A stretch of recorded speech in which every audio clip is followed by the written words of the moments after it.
us to a click, yeah? We're going to speak like bang on. That's how I'm going to talk.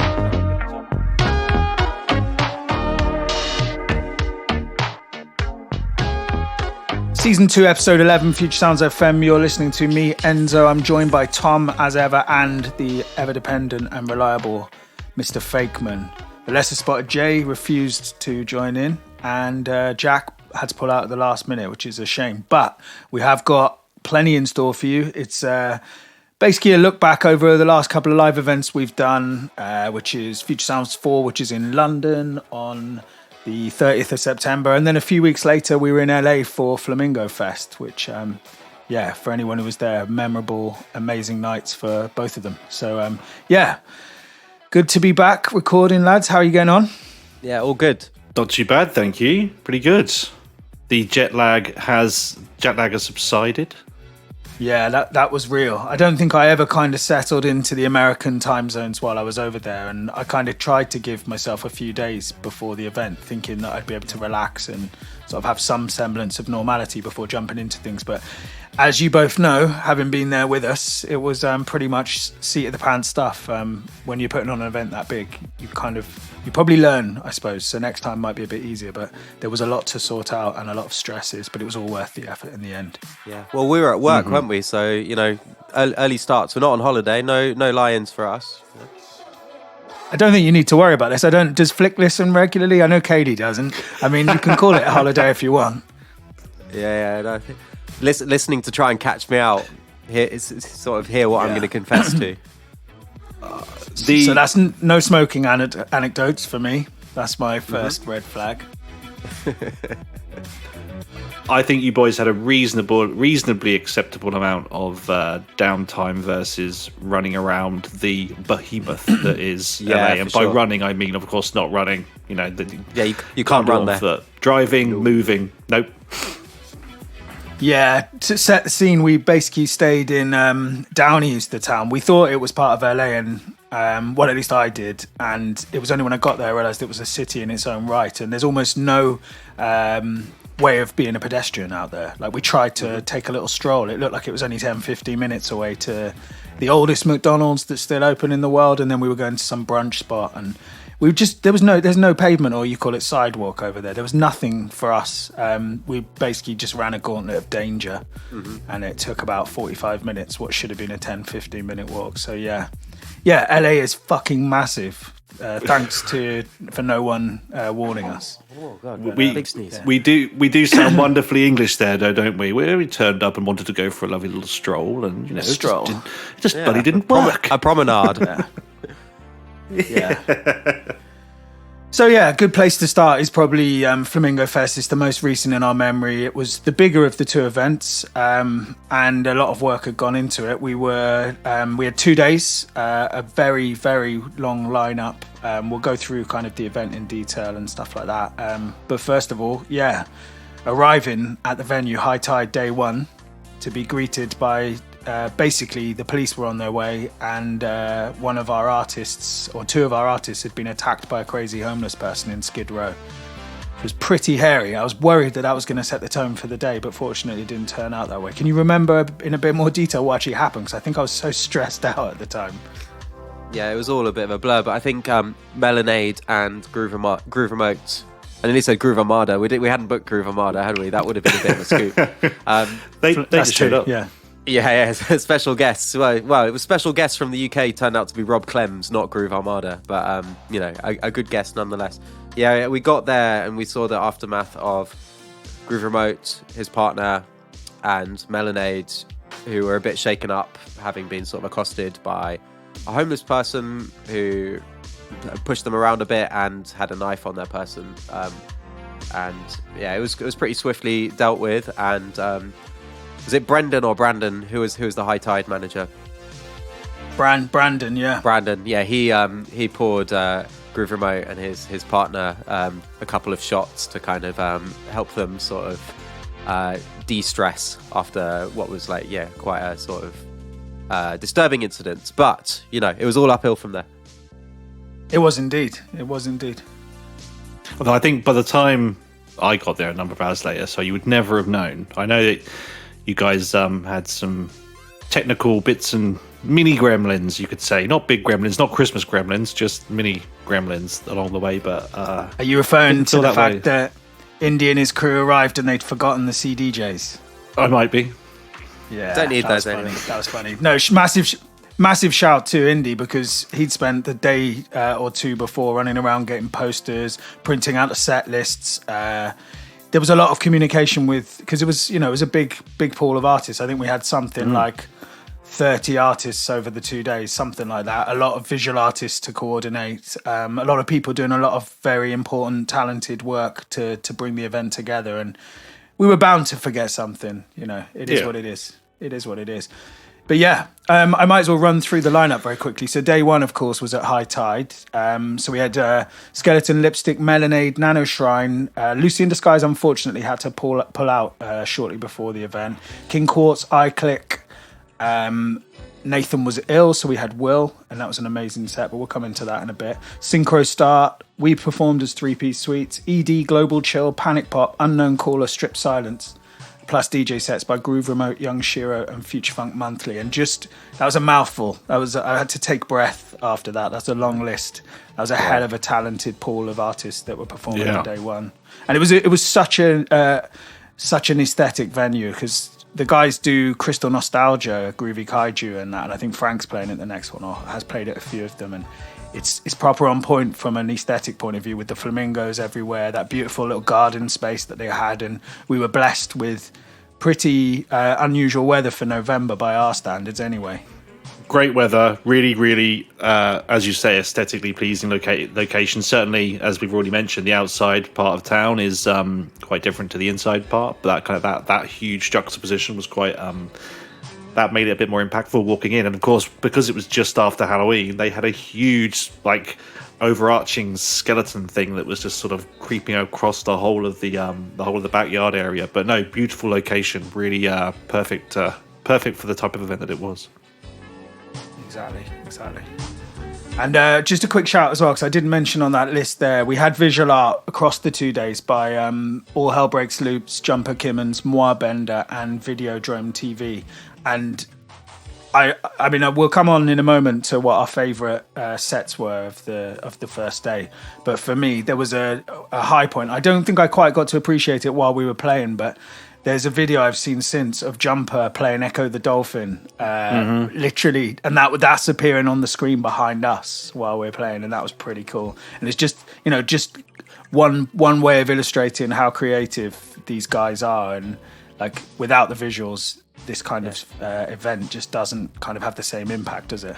Yeah, they were performing too, weren't they? Just as much as the musicians were performing on stage, that so much of the visual art was being done live and was responsive and interactive. It's rad. Nothing overly pre-recorded, predetermined. It was all mutual, symbiotic. And like you say, the fact that we are now, just coming up 3 weeks since the event, and still there's video coming out or being shared on socials of more of the visual stuff that was being done. The huge intricacies across all of those visual artists, all of what they were doing for the musicians across the weekend. There's endless amounts of work that goes into it, and it was fab.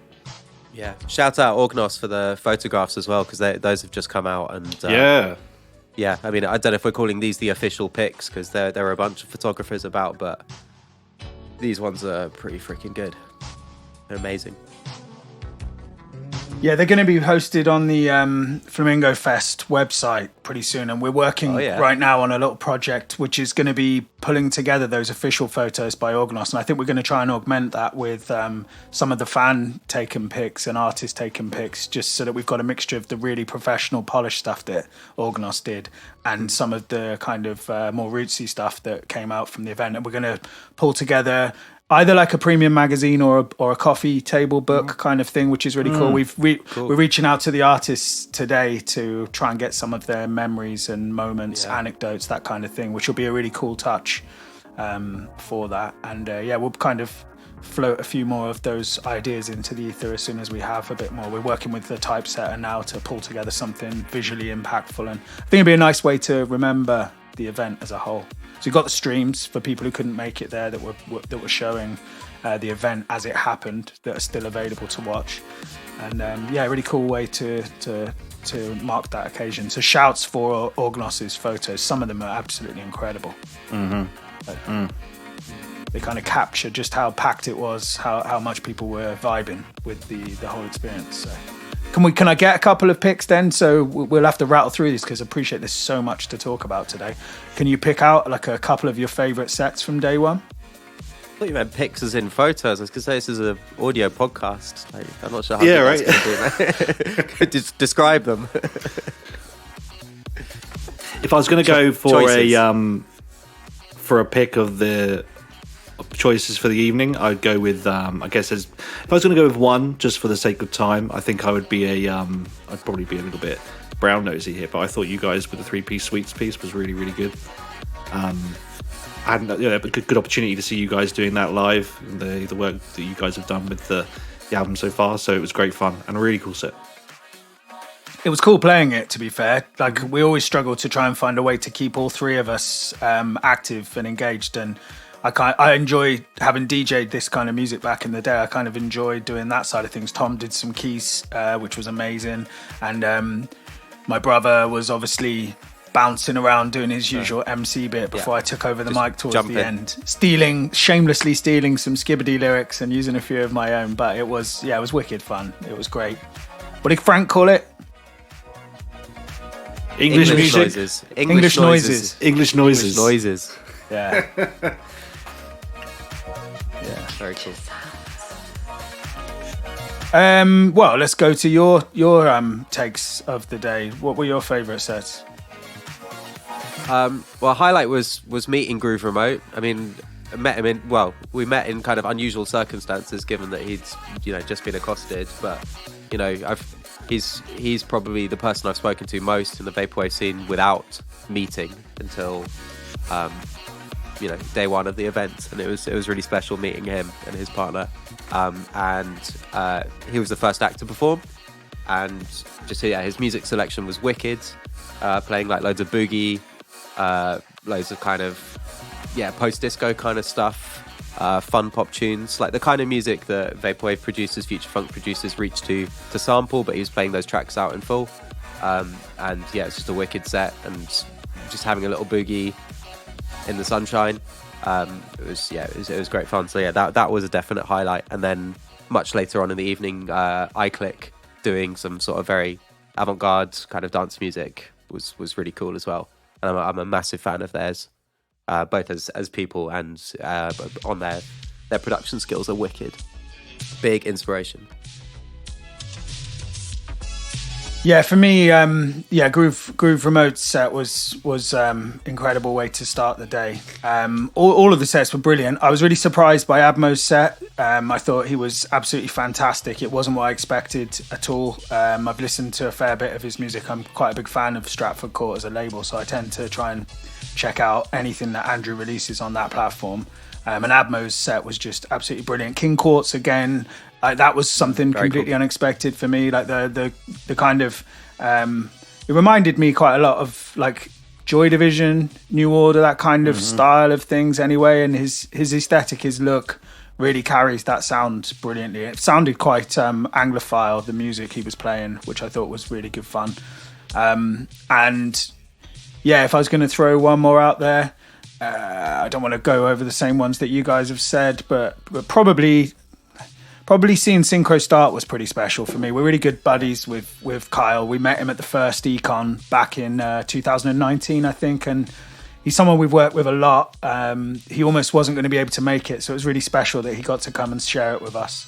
And also Eric and Todd, who run Slow Vinyl, or Eric runs Slow Vinyl. His best buddy Todd was there to help out, so I got the chance to hang out and chew the breeze and sell a bit of merch to people who were there, and they're just lovely guys. It was a beautiful day getting the chance to hang out with them again. They were good guys. I like meeting them. Yeah, for sure. Cool. Anything else from day one? Apart from, okay, so I suppose we should mention Brandon asking us to put a call out on the mic between sets to ask people to stop throwing the Flamingo high tide tumblers in the bin. I don't think he thought anyone was putting them in the bin, if I'm honest. I think it was a polite way of saying, can you stop fucking nicking in the their glasses? handbags? Yeah, we've got 3 here. I'm not gonna lie. I've got one. I've got one, but Charlie got that for me. In fairness, I felt bad and ended up not taking one. Instantly regretted it. Those the room in the bag of the trip Uniqlo kind of bag. There's lots of space in there to hold a number of tumblers, so it was utilized. It was utilized. Good stuff. Oh, Tom, you should mention the well, I always say middle class. I don't think that means the same thing in America. The wedding that tried to crash the party towards the end. Oh yeah. So kind of around about Nano Shrine's set. So last set of the evening, because I think we were going to have Skeleton Lipstick closing out the evening, but I believe he fell asleep. Not at the venue, to be clear, but I think he went back for a sort of a disco / danger nap. Went back to his pad and never reappeared. So yeah, Nano Shrine kind of worked a double shift, and yeah, towards the end of his set, we had Canary down the mine in the kind of form of this sort of wine mom who'd been at a wedding at the venue opposite, and she must have followed the sounds of music. I think there was sort of Alice DJ, Better Off Alone kind of playing. It sort of sounded like a fun time, so she was trying to bring her party to ours, and I don't think her friends were willing to join, and I don't think the security were all that happy about sort of admitting like a load of drunken wedding guests. But she came in for a little boogie, took her heels off. It was surreal, but more that's what it's all about. Yeah, it was a fun way to end the evening. I mean, for sure. And it was kind of getting to that time. We'd had a few delays because of the kind of delays to the sound check, and Nano, like you said, did a double shift towards the end, which was cool. I think he might have been running out of tunes. We were running out of crowd by then as well, because it had gone quite late, and some people had headed off to the Moe Shop gig that was happening across town. Mm-hmm. But yeah. A good time to jump into day two, I suppose. Yes. I mean, day one could have been 2 days, I think. Yeah, for sure. I was going to say the work that you boys were doing with the having to deal with the soundboard for the whole afternoon as well. I think it's quite important that that's pointed out. There's a lot of concentration for a number of hours there. A lot of holding iPads for sure. A lot. Yeah. I held it in one hand and a cocktail in the other. I was happy. Yeah. Well, to be clear, there was no sound guy there. Brandon had helped set us up, but he was obviously running the bar and had a couple of members of staff, and it was all remarkably smooth for the very small number of staff that were in the venue. So yeah, shouts to you, Tom, and to Jay as well for holding the iPad and keeping the sound in check. Yeah, cool. All right, day two, which was at the illustrious, the famous Catch One. That had, I'll just run through the lineup very quickly, a stacked lineup again on day two. DJ sets by yourself, Fakeman, and Jack, Space Jams. And then we had Lux, Caps Corp, Internet Club, Chlorine Mist, who was part of Friend Zone back in the day, Hotel Paul's Vape Era, Dan Mason, Runners Club 95, Fiber, Pizza Hotline, Bloodwave, Aurograph, Discoholic, Donor Lens, Data Girl, Limousine, Frank Javsey, Uniwar, Christ, and Fake Fever. Again, a massive lineup split across 2 stages. We had Noise and Tavern was the one stage, and Jules. It's just an incredible venue. Slightly less aesthetic on the outside. There wasn't much of a garden to speak of, but it was a special place to play. The sound system was amazing. The team there, really professional, really helped the day to run smoothly. And I just had moments when I just was able to sort of stand above the stages and watch people perform and just take it all in. It was just a pretty profound moment for us. I know Indy felt the same way. That all that work coming together. I think the big take from that initially was that from the get go, everyone in there seemed to be having a great time. No one didn't have a smile on their face. Everyone was enjoying themselves. Lots of toing and throwing between the rooms as well. It wasn't like people were just stuck in one position and just watching act after act. There was a lot of bouncing around and seeing as many acts as people could see. Hugely strong, great vibe in there. Really, everyone was just having a great time. You said you felt proud standing on the balcony and kind of surveying the stages. I felt proud actually at both venues with the kind of cinema style hoardings. I don't know what the word is, but the titles. Seeing our name in lights, basically, in LA. The whole week felt surreal, but this kind of movie magic of seeing Flamingo Fest kind of written up on the boards. I think we were next to like a bottomless brunch, weren't we? Saturday Flamingo Fest, Sunday boozy brunch.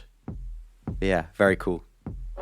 Up in lights. Perfect bed companions. Yeah, absolutely. We took 5 minutes just before the day started as well to get out there and just kind of stand aside the queue. And admittedly, it wasn't the queue that you'd get at an econ where there's thousands of people ready to go in, but it was a good queue. There were a good 100 people ready literally at the get-go to get started, which meant that both the DJs, yourself and Jack, had a crowd ready kind of pouring in. It was nice. It was really good. Yeah, and loads of merch as well. We had quite a few people who'd set up tables. I think you had Yaunt, Cat System Corp sharing a table with Limo. You'd had the Stratford Court guys, Sly Vinyl. I think John Zabeel had set up a business casual table. Dan Mason had a table. Who else was there? Data Helen, Nano Shine, Christ, yeah. iClick, yeah. And Fiber with the Montaigne crew were set up as well. So it felt like a vaporwave supermarket. Yeah, in that a vaporwave supermarket with a bar in the corner. Internet club, sort of in a funny little hinterland between the two stages. I think in the same space as Data and Nano, but Internet club was selling some of their kind of more obscure works on sort of handmade CDRs, which is very cool. Yeah, it was absolutely amazing.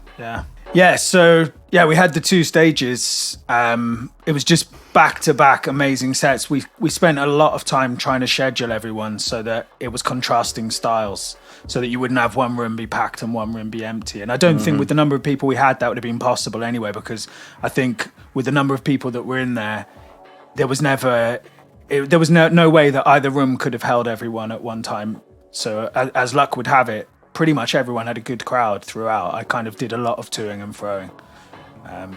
But yeah, special picks. Have you got any? I mean, have you got any sets that you'd like to kind of shout out in particular?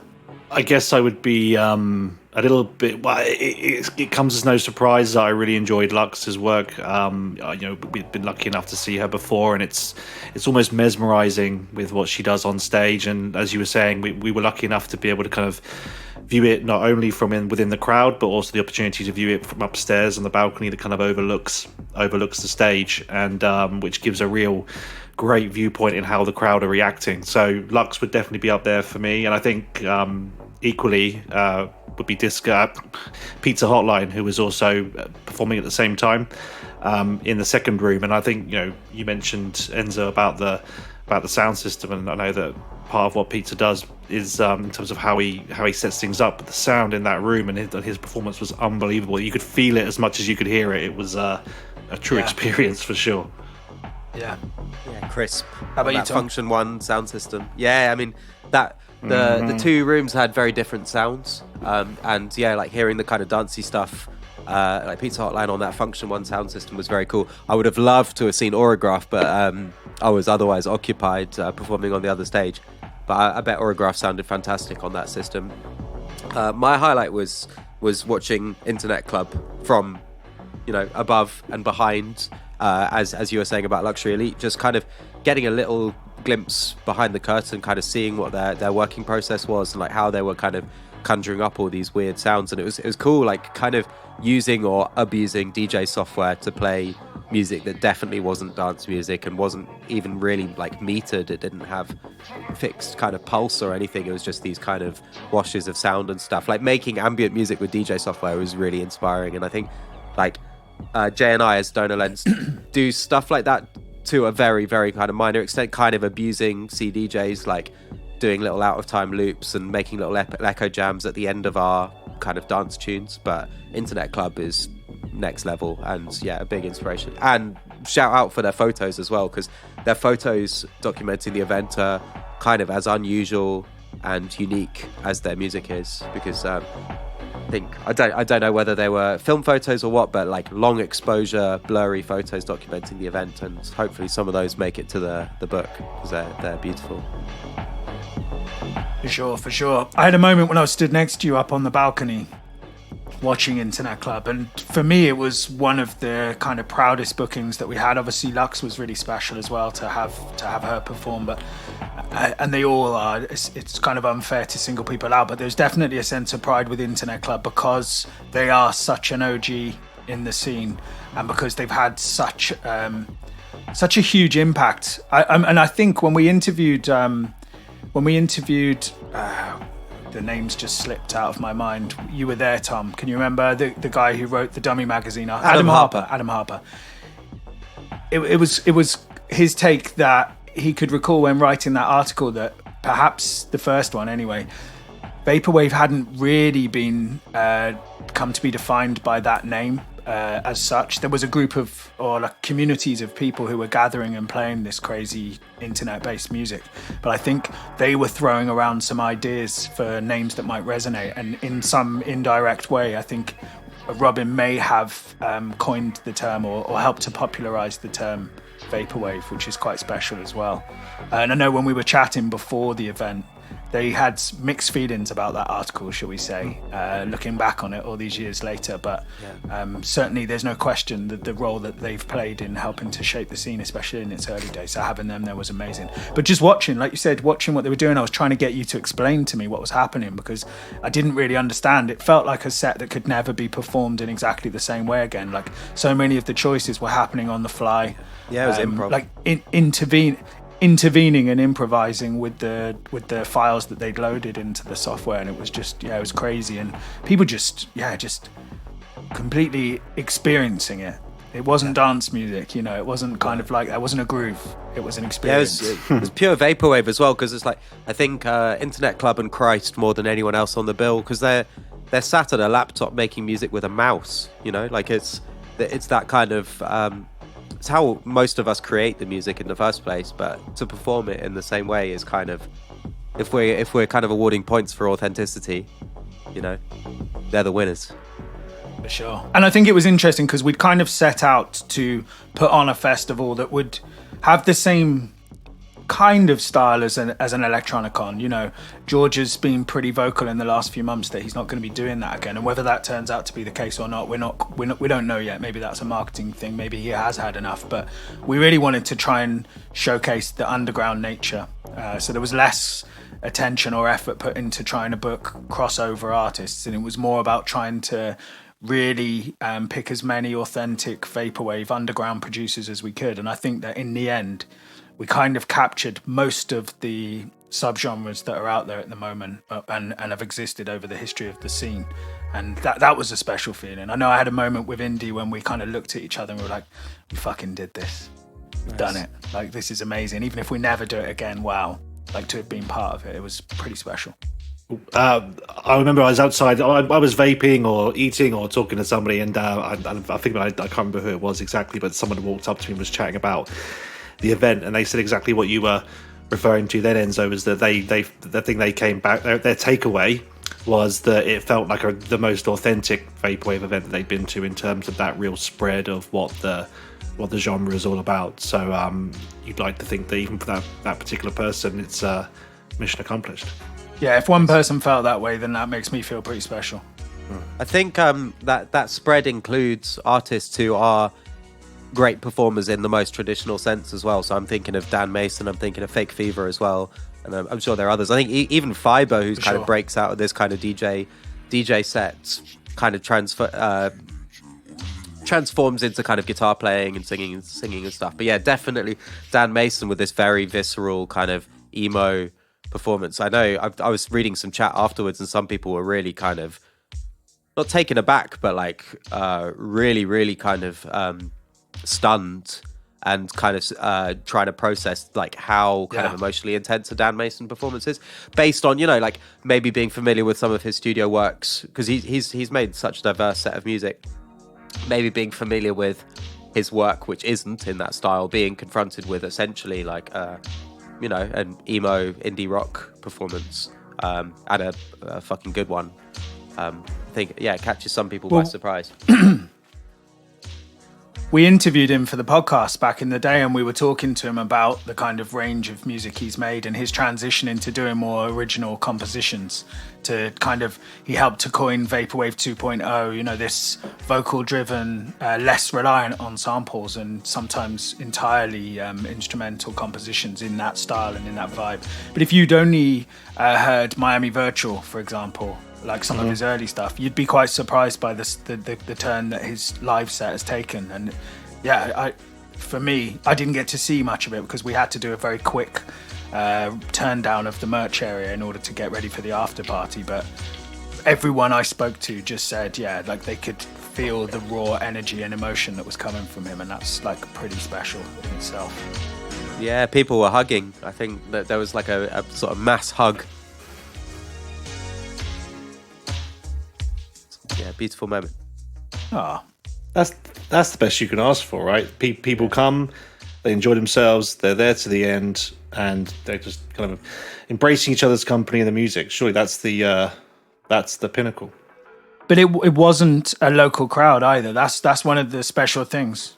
You know, people were flying in from all over the country, in some cases flying in from across the world. So, you know, for a lot of people, these are an opportunity, these events, and it's not just ours, but they're an opportunity for online friendships to become real. And I definitely had countless moments like that over the weekend. And kind of when we left, I had this sense of happy, sad, where I woke up the next day feeling proud and feeling happy and kind of looking over my phone at all the videos and photos I'd taken, but also thinking, when am I going to see some of these people again? Like a really good person to mention at this juncture is Booty Wizard, who put on the barbecue on the first day before, like on the Thursday night, and invited all of the artists to be there. And just this, I mean, tell us about it, Tom, because I think you arrived at it and they were playing your Adonalens track on the... Yeah, I don't know whether that was by accident or design. I don't know if he was just like watching out for people arriving and then queuing up their tunes, but it was, I've said it before, but it was like a movie moment, and the whole week had a feeling of kind of being sort of surreal or hyper-real, and you know that kind of sums it up. You know, that song as well, Distant, Adonalens tune, is kind of written to be like end credits, like movie credits kind of music, and it's, you know, rather soppily about that feeling you were just describing, about sort of feeling a distance between people who live a long way from you, but you feel, you know, a great sort of kinship with or an emotional connect with.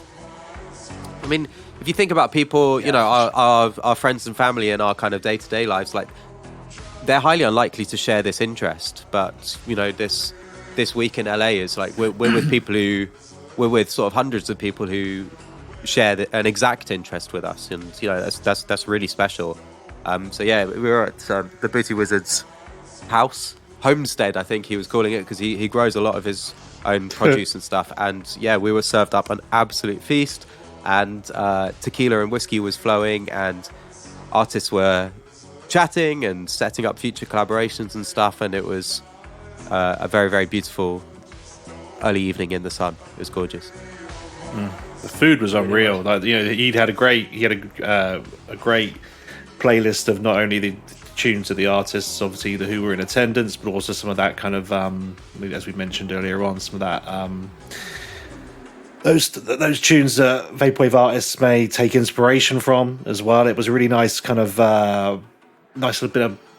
It was a great setup to the weekend, I think. Certainly, it's a shame that Jack isn't on. It's a shame that Jack isn't on with us as well, because I think that was Jack's first opportunity to catch up with some people that he knew really, really well online, as we all do. So it was a great way of flowing into, for us, it's quite a hectic LA culture. It landed. It was a nice pillow for us to land on. That's a good way of putting it. If I could just quickly throw in a couple of high points for me on the day. I think the whole festival was about collaboration. So working with Indie and the Utopia District crew, which is, you know, like a really special team to work with. Those guys, like all of them, they're so dedicated. No one does this for a great deal of money. if any at all. It's just about the love of the art and the music and collaboration. And the things that really stood out to me on the day were the collaborations. So it's always special watching you guys perform as Donor Lens, but seeing that collaboration you did with Data Girl was incredible. Again, watching Runners Club 95, a guy who I can't believe he could possibly be as confident as he projects himself to be when he's performing, but that collaboration he did with Bloodwave and just the way that they interacted with the crowd in a very unrehearsed first time performance, just jumping on stage to do the track You, hearing the call and response of the lyrics with the crowd, it was just amazing. And I think those moments, I think that's what it's all about with this scene. It's about collaboration and forming friendships and working together. And like you said about the barbecue and people kind of setting up future collabs, I think we'll hear a lot of new albums, a lot of new collaborations off the back of this weekend. And that's quite a nice legacy if that's all that comes out of it, you know, in itself. Yep. Agree. Wow. We've got a few technical gremlins, just a slight internet delay, web delay. My internet's not great out here in the studio yet, but I'm working on that. And it seems like, Tom, you might be struggling with a few bits, but we'll have a little look in the post production to try and get this out. It'll be seamless. It'll be seamless. Of course. Wonderful. Can I just do a quick shout as well? Because normally when we're doing events like this, I spend most of my time on the merch table, and I'm unable to kind of circulate and speak to people, take it all in. And I really want to thank Tyler, Cleo, and Isaac, who worked for hours on both on the door, but also helping us out on the merch table. They did shifts. I tried to get back and buy them a couple of drinks while they were doing it and give them breaks every now and then so they can see the sets they wanted to see. But I don't think I would have been able to focus on the tasks that I needed to without their help. And of course, Brothers in Arms, Indy, the way that he throws himself into all of these community events, I think it's not unrecognized, so it doesn't need to be said from that point of view. I don't think he's an unsung hero. I think he is celebrated for the work that he puts in, but there's lots of people like him who are keeping the community and keeping the scene alive. So massive shout to all of them. Shouts to the Utopia District crew in particular. That's nice. So I think that was it spoke for itself. I think that was nice. Yeah, exactly. Yeah. Have you got any more kind of lingering memories of the weekend in Los Angeles that you wanted to get off your chest before we kind of move on to things closer to home? I think it was just, for me, it was, both myself and Tom celebrated a birthday while we were out there. And so I think it was whilst it was a busy few days, we all had a house together. So from a kind of more side point of view, as well as the event, it was nice to spend some time with friends and enjoy what was for us beautiful unseasonal weather. Cook some food on the barbecue, have a couple of drinks when we were able to have some drinks, and then really enjoy that day after where everyone could finally absolutely chill and just enjoy each other's company. So I think whilst I had an amazing time at the event, I think I also had just as equal a great time with you guys, just hanging out and with everyone, just feeling that Sunday where there was a true level of relaxation was nice to experience. Yeah, absolutely. Couldn't say better myself. I think the one thing we missed was probably, and this is mainly day one, but I think it spanned the whole weekend, was Charlie, your partner's friendship with Bloodwave and their photo shoots and stuff. I mean, that was just incredible. I think they'd met at the barbecue. I think Bloodwave had asked her for a cigarette or a lighter or something like that, and then basically for the preceding 3 days they were hanging out with each other the whole time. Yeah, they were doing photo shoots in photo booths and lots of kind of almost to the end quite emotional goodbyes. So it's one of those things that you don't expect at events, but these nice little friendships that kind of come out of absolutely nowhere. Charlie's not. She'll happily admit that she's not part of this particular scene, and came along for the experience and to see you guys performing and to support. So it's nice that she was able to bring something out of that as well. For sure. And I think Bloodwave's one of those people who's come straight off the back of this feeling recharged. They've already messaged me asking if they can play again in future, and in particular, they've started work on a new album. So that's pretty exciting as well. Yeah. Shot in the arm. Coming off it supercharged. Yeah, well, I feel the same. I've probably done more compositional work and like creating tracks in the last week than I've done in the last 6 months with the moving of the house and stuff like that. So it's given me an energy, like a new lease of life as well. Nice. I've got a sort of final surreal memory, which was on the flight back. Well, actually, we all had kind of celebrity spots. So, my last celebrity spot in the airport on the way back from Econ was Desert Sand Feels Warm at Night. So I'm not sure that quite counts as a celebrity spot, but it does tie nicely into our next talking point. But we were in a very shit pizza restaurant opposite our gate, weren't we, Enzo? And saw a couple of sort of a group of English boys with Paul Weller haircuts, and thinking, who are these guys? Like either they're a band or they've been in LA for the Kiss concerts. There were a lot of people who'd been for the Kiss meet and greet in LA. But we got chatting on the plane because we were all struggling with the overhead bins, and I plucked up the courage to ask if they were in a band, and I thought they'd said we're in a punk band a bit like the Buzzcocks, but they'd actually said we're in a punk band called the Buzzcocks, which was pretty cool. And yeah, they're a fantastic band, and I didn't get much sleep on the plane. I was just listening to I refused to pay for the Wi-Fi because it was sort of $40 for 2 hours or something on American Airlines, but I had Buzzcocks songs stuck in my head all flight, and no complaints because they're bangers. Absolute bangers, yeah. I grew up listening to a lot of that kind of music, so it was kind of surreal. Sat across the plane from you guys, just looking across, going, "Nah, it's not." You had that haircut, didn't you? The choppy cut. Yeah. When I was a kid, yeah, definitely, I did, and then I moved on to the Paul Weller phase, the mod kind of style. I used to be well into my '60s stuff, and then the punk revival kind of mod side of things as well. Bands like The Jam, Secret Affair, that kind of thing. But yeah, nice. It was quite surreal seeing them. I wish I'd had a chance to chat to them because they were on your side of the plane. But it was equally interesting that for a band as legendary as that, they were flying cabin class, unlike you, Labs, who you went business, didn't you?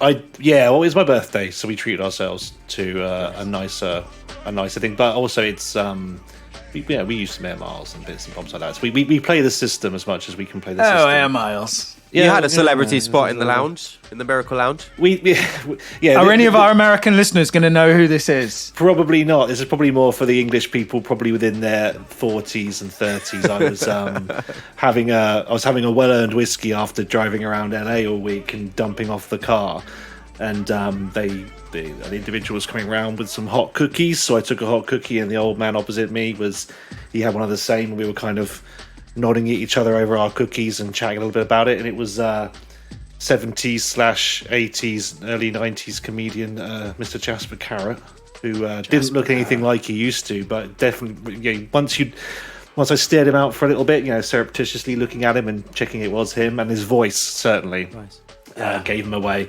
That Brummie accent. Yeah, the big Brummie accent. And then when Charlie came back, we were sort of WhatsApping each other. And I was like, "He sat next to you. That's Jasper Carrott." And she's like, "No, it fucking isn't." I was like, "Yes, it fucking is." And then by the time we finished our back and forth, he'd gone. So you know what? Do you think anyone has talked this much about Jasper Carrott in the last 10 years? I think we should keep it going. I think because one overriding sort of impression I got from the festival was that the American audience are Anglophiles. And they really know their comedy. People were coming up to us after the 3-piece suite set and talking about People Just Do Nothing. Jasper Carrott's daughter's Lucy Davis, who played Dawn on The Office.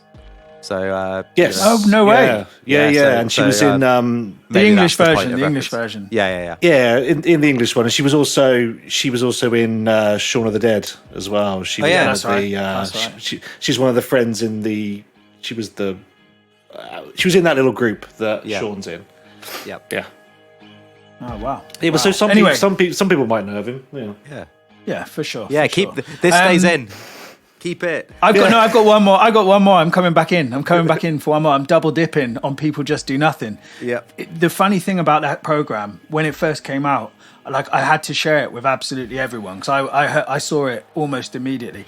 It's literally filmed in Wicksteed House, which is a tower block in Brentford Estate. So anyone who listens to this that knows their synthwave might be aware of Retro Reverb Records. So our mate, you're aware of him as well, Cole, who runs Retro Reverb Records. He lived in that block, And we were those people. Like, we literally did a pirate radio station in his flat on the 26th floor. And we had a mate, and I can't remember his name. Well, I can't remember which one it was. I think it might have been Chris Mann. It might have been. Climbed out of the window of his tower block, hooked I can't think what it would be. I can't think of the word to describe it. But basically threw something up to the roof, pulled himself up, and then set up a transmitter. And because of the way the building was set up, we could only transmit towards Chiswick, which is something that comes up in the scene. So it's like transmitting across parts of West London. So we did a radio station playing garage and jungle from that exact tower block, and we also used to dress like those chavs as well. So that was used to dress. I don't dress like a chav anymore. I'm wearing technical fleeces and like I'm taking notes out of the Thom playbook these days. Very true. I'm Powerpuff Girls trousers. The podcast element. Yeah, exactly. Exactly that. I'm conscious of time. I know that we've all got a few things we've got to do. We want to keep this one as snappy as possible. So let's spend a little time talking about FutureSounds IV, which was on September the 30th back in London at Luna Lounge. I'd been there before to watch you guys play. Well, I don't know if you were in the band then in Iverson. No, I was with you in the crowd. Yeah, that's right. So it's a tiny venue that it's in a pub, but it feels like a basement, like an underground basement place, perfect for live music. I don't think they get that many live DJ sets there, do they? Because it didn't come across as that kind of place, but it was perfect for what we were doing. It was so we had. Go on. No, I was going to say it's definitely more from looking at where they've been there previously. It's more of a band sort of location, and the sound guy was definitely suggesting that what we were doing was quite unique to what they'd done before. Nice, and they had the backdrop behind the DJ booth that was set up full of LP covers, so it was like stuff right through the 50s, 60s, 70s, all over the wall that came out beautifully in some of the pictures and videos that were taken there. Just a quick shout on the lineup. So Zero did the poster, which was really, really classic. It looks like late 90s kind of drum and bass rave style poster.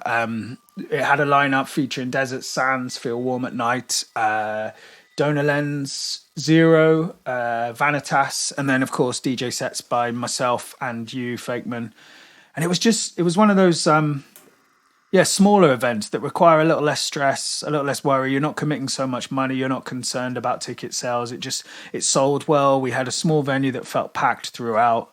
Will's CRT installation just brought the place to life. Yeah. And I feel like that was almost as memorable as FlamingoFest in different ways. Like you had the Belgian Bez, for example.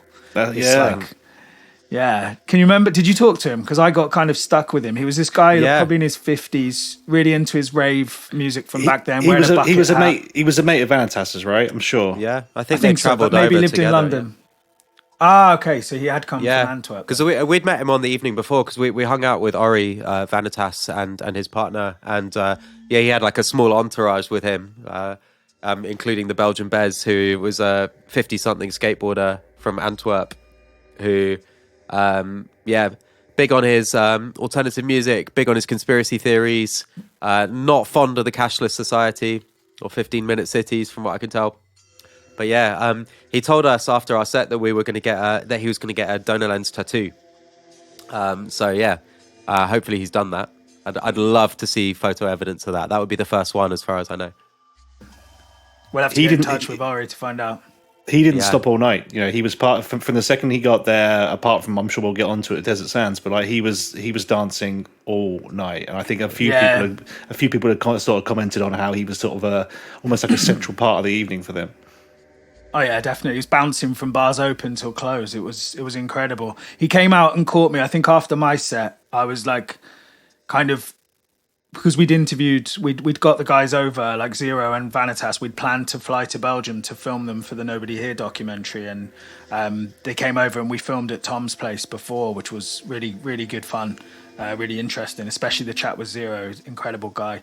But I was feeling a bit washed out after my set, so I went upstairs to get some fresh air, and this guy comes out with his Belgian accent. He'd been, like I said, he was bouncing with his bucket hat, like absolutely into this idea of people still playing these throwback rave tunes and stuff like that. But then he quite quickly started talking to me about how the earth is flat. So, I don't think we'll ever hear from him. I don't think he's got data on his phone. No 5G. Yeah. For sure. I like to imagine it was at that moment. Lens tattoo. It was at that moment where we were kind of thinking, had we scheduled the event very well, because we had everyone basically played a jump up, ravey kind of vapor era kind of set, and then we had Desert Sands, which is low BPM, very much an ambient experience. And I was thinking, how is this going to play after all these sets where everyone's dancing and stuff? And actually, I think you came up, Fakeman, and you were like, you got to get down here. Like, everyone's sat on the floor. They're like kind of experiencing this like a lecture. It was incredible. It was. I was doing some stuff on the merch table when he came on, and slowly but surely, and I'd heard that people did this econ, and I'm not sure if that, because I wasn't at the econ this year, but all of a sudden people just started almost like they were meditating. People just taking a pew and just enjoying the music for what it was, and then after a while it was almost people kind of truly just getting into tune with the music. And I think, with hindsight, it was a great move to put him on at the point that we did, because it brought everyone down a little bit. It had a nice. I'm badly explaining that I'd never seen anything like that before. I think. Yeah, I'd never experienced a gig like that before. It kind of brings back, the old kind of chill out rooms that they used to have in raves, and we've kind of called back to a few of our older podcasts. We actually should have called back earlier to Luxury Elite's podcast, because she talked at length about her feelings about the Adam Harper stuff, which kind of relates to Internet Club things. But fair point. When I chatted to Desert Sand, he was talking about his parents' kind of diverging music tastes, and I think his dad, my understanding, is kind of classical guy, played the organ, or Hammond organ, I think. But his mum was like banging to things like the KLF, so with their album Chill Out. So I think that there's something of the kind of chill out room, in Desert Sands music. There's certainly something of that in the Barber Beats movement as well. So I think this kind of the era of the chill out room, might be coming back. Yeah, that's interesting. And again, like, I know I mentioned it before, but the way Will does his research before the day. So he's the guy who, apart from the first event we did, he's been at every one we've done since. So I think he's been at the other 3 that we've done thus far as Future Sounds. And he sets up these CRT towers either side of the stage, and he does a lot of work in terms of research to find visuals that will marry with the sets that are being performed. Like, I think in particular, the one he did at Folklore was really incredible. The way, like Pizza Hotline set kind of was complemented by the visuals. And I don't think that these events would be anywhere near as impactful if you didn't have him. It's a bit like the UK version of like Jumper Kimmons or Moabender or Hell Breaks Loop, these people who pull together these amazing visuals on the state side of things. He's the closest thing that we have here in the UK to doing that. And can't praise him enough for what he does. No, you're right. I think I was not surprised, but I was thankful that, I'd seen some of his work previously from other events, mostly in the synthwave scene. And he's so open to being able to kind of expand what he looks at and how he does things into such a wide, number of genres, and his ideas are vastly, I guess you could say, informed by a huge amount of different influences. So yeah, the work that he does is fab. If anything, it'd be great to have a larger visual presence in our future Sounds events, I think, because it's definitely told me that the CRTs are great and I really enjoy them, but let's make it more, because it truly adds to the experience. Yeah, I think the visual artists at FlamingoFest who incorporated cameras into their work, I think that was really special. When you can have the artist kind of interacting with the visuals, and you get these kind of feedback loops and this movement and stuff, and this sense of live rather than pre-recorded. And I think that's well within Will's wheelhouse. Got there. Jeez. Hey, well done. That's podcast title there.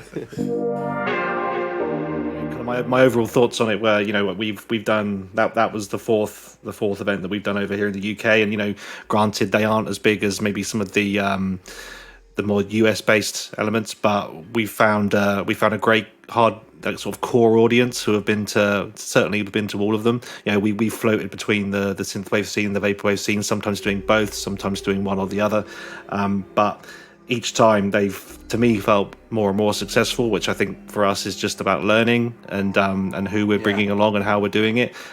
They are truly becoming a real joy to undertake, and I think we've got some ideas that I'm sure will come out in the future about the 2024 plans. And if anything, just learning from those as well as what's happening in FlamingoFest will just make it an even more exciting experience, I think.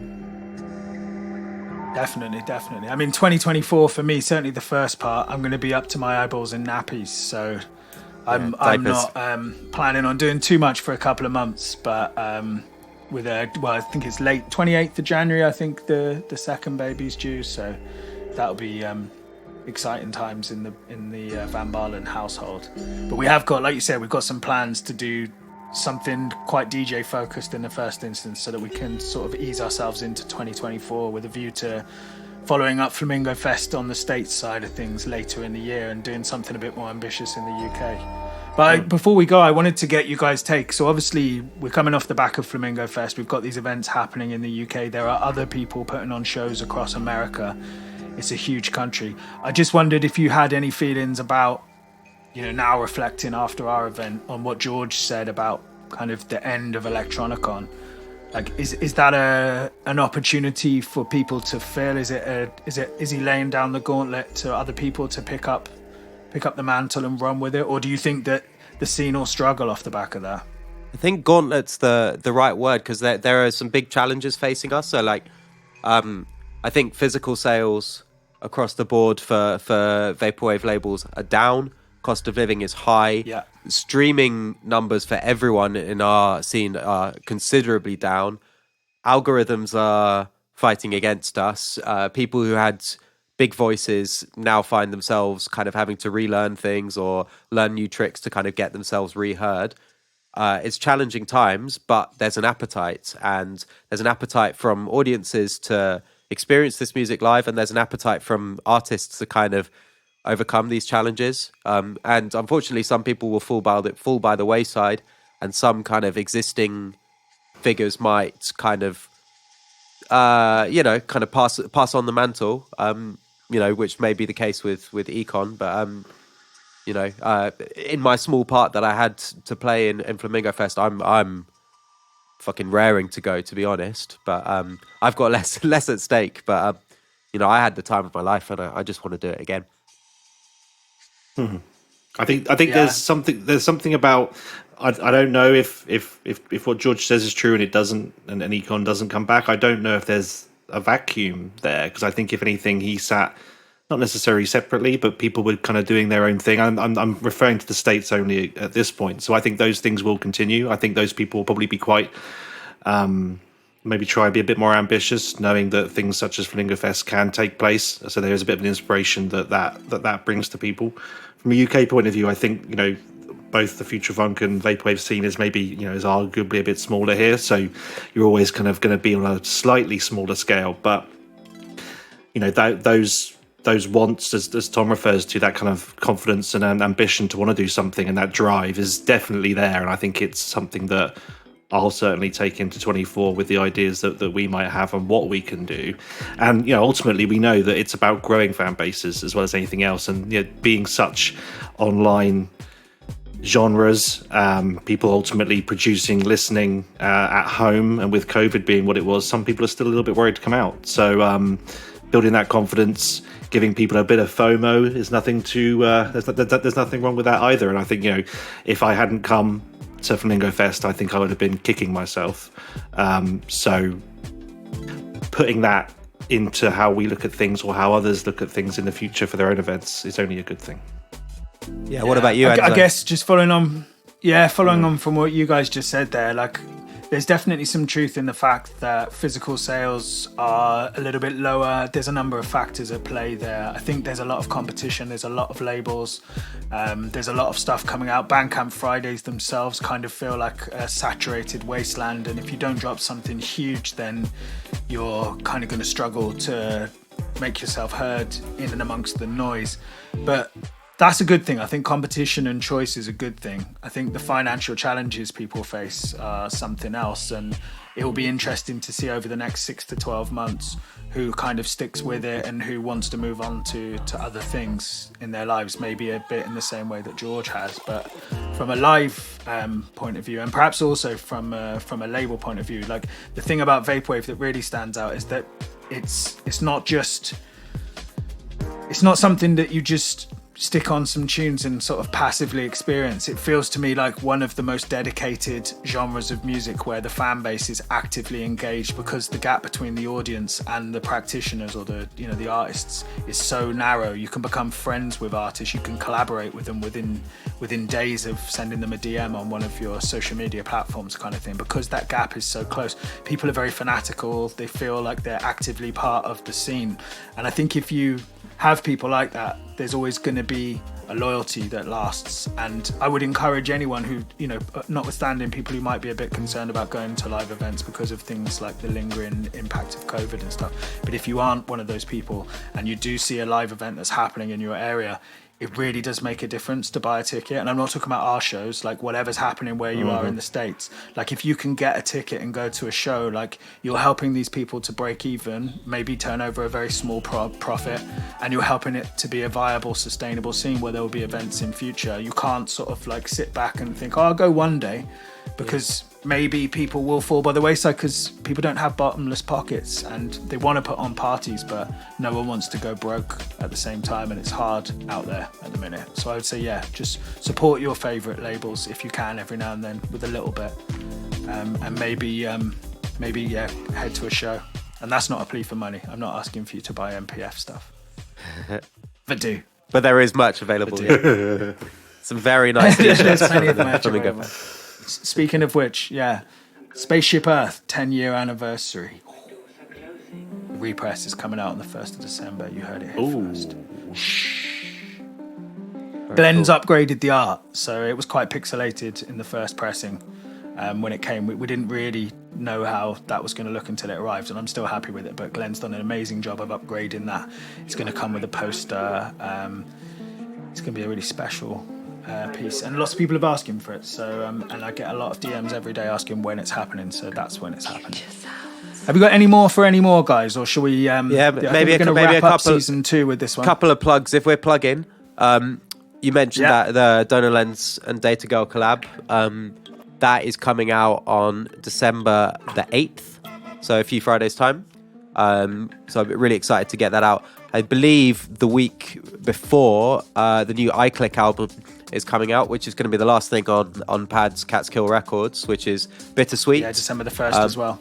But yeah, shout out to eclectic. I mean, their music is extraordinary, and this is an extraordinary way to kind of for Pad to bow out. Unfortunately, kind of that's what we were just talking about.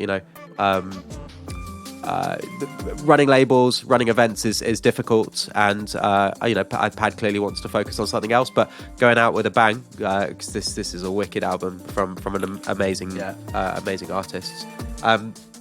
I believe there's a launch party with some amazing guests. I think Luxury Elite, Christ, Fire Tools, iClick. I think it's like a URL event. So URL events still happening. And I think there's some exciting ones on the horizon. I know Daydream Deluxe is doing one of his Vapor Shave events in early 2024 again and stuff. So it's really cool that online stuff is still happening as well. That's a big part of recent vaporwave history, and it's apt. It's appropriate that those exist and continue to exist.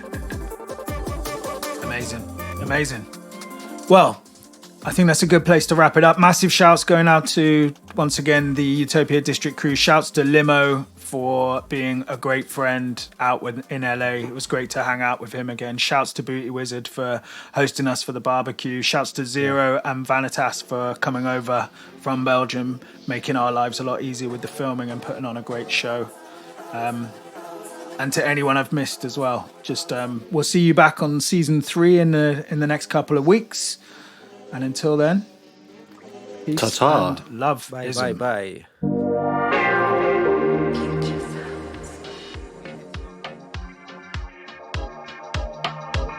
Nice. I've got an absolute rotter of a cold. I thought we sounded incredibly nasal, but worse than normal. Cool. I'm gonna go and collapse, I think.